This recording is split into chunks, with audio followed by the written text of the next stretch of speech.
According to the CDC, children across our region continue to struggle with their mental health as the impacts of the pandemic linger. CBS News Philadelphia's Brendan Goldner explains how a group of mental health advocates are addressing the issue.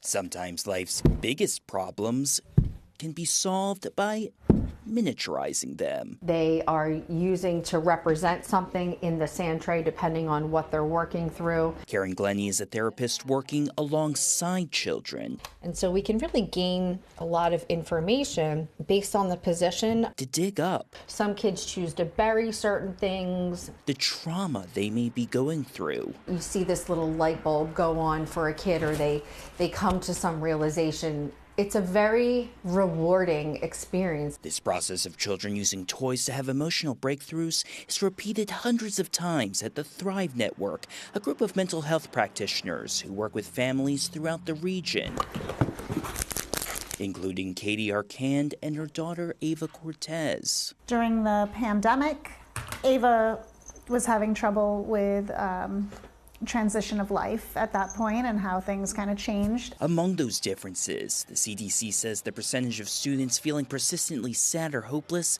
spiked to 42% since 2020. It was important for me to have somebody that both of us could talk to. But not everyone can afford that access. It's why the Thrive Network is now partnering with schools in Camden County, where administrators refer students to Thrive who may be struggling with trauma.